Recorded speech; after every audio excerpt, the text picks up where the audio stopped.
আজ অনেকদিন পরে তেলকই বানাচ্ছি। তো চলো তোমাদেরকে দেখাই আমি কি করে তেলকইটা বানাই।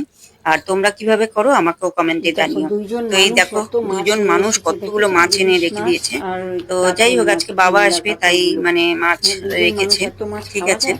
তো কি আজকে বলবো কই বলো। মাছটা করবো বিরক্তর একটুখানি। যন্ত্রণায় আমি তো একদম এই পাগল জন্য হয়ে কই যাচ্ছি। এই মাছটা আমি মাছ মাছ। কেটে ধুই মানে কেটে তো দিয়েছে, ধুয়ে টুয়ে আমি রেডি করে মাছটা ভাজা করে নিলাম হালকা একটু। এই যে এখানে ভাজা হচ্ছে। তো মাছ ভাজাগুলো হয়ে গেল আর এদিকে সব আমি রেডি করে রেখেছি, পেঁয়াজ কুচি, পেঁয়াজ বাটা, আদা বাটা, রসুন বাটা সব। তারপর গরম গরম তেলে আমি একটুখানি চিনি দিলাম। চিনি দিলে কালারটাও ভালো আসে আর কি। তো চিনি দিয়ে তারপর আমি একটুখানি গোটা গরম মশলা একটুখানি গুঁড়ো করে, তো ওটা থেতো করে আর কি দিয়ে দিলাম গরম তেলের মধ্যে। দিয়ে তারপরে আমি পেঁয়াজ কুচিগুলোকে দিয়ে দিব।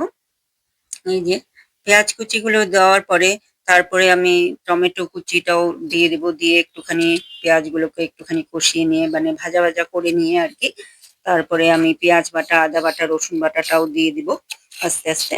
ওগুলো দিয়ে একটুখানি কষিয়ে নিয়ে তারপরে আমি এদিকে আমি মানে একটু টক দইয়ের মধ্যে আমি লঙ্কার গুঁড়ো, জিরে গুঁড়ো, ধনে গুঁড়ো সব মিশিয়ে রেখেছিলাম। সব মিশিয়ে তো ওগুলো ওই মানে ইয়েটা দিয়ে দিব, মিশ্রণটা দিয়ে দিব আমি। দিয়ে ভালো করে কষাতে হবে একটুখানি। কষিয়ে নিয়ে তো অনেকে এটা একসঙ্গে মাখিয়ে নিয়ে বসিয়ে দেয়, তো আমি ওটা পারি না কারণ ওটা না উল্টাতে হয়, আমি ওইভাবে মানে কড়াইটা তুলে উল্টাতে পারি না আর কি। তো যার জন্য আমার একটু অসুবিধা হয়। তো এই জন্য আমি এইভাবে মানে আলাদা আলাদা করে করি আর কি। তো আমি মশলাটা আগে কষিয়ে নিলাম। কষিয়ে নিয়ে তারপরে আমি হালকা একটুখানি জল দিব, বেশি জল দেওয়ার দরকার নেই, একটু গ্রেভি টাইপের হবে আর কি। একটু জলটা ফুটে আসলে আমি মাছগুলো ছেড়ে দিব। একে একে মাছগুলো সব ছেড়ে দিলাম। তারপরে একটুখানি মাছগুলো ছেড়ে একটুখানি সময় ঢাকা দিয়ে রাখবো। ঢাকা দেওয়া হয়ে গেলে তারপরে একটুখানি গুঁড়ো গরম মশলাও দিয়ে দিব শেষে। গুঁড়ো গরম মশলা দিয়ে একটুখানি ঘি দিলে দিতে পারো, না দিলেও কোনো ব্যাপার না। তো এই যে একটু কাঁচা লঙ্কা চিড়ে দিয়ে দিলাম আমি।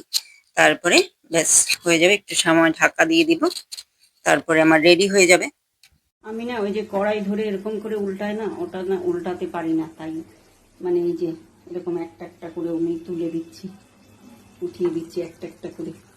আমার ভীষণ ভয় লাগে ওভাবে তুলতে, যদি গায়ের মধ্যে ছিটকে আসে পড়ে। তো আমার রেডি হয়ে গেছে তেলকই। তো তোমরা আমার চ্যানেলটা সাবস্ক্রাইব করে দিও যদি সাবস্ক্রাইব না করে থাকো, আর এরকম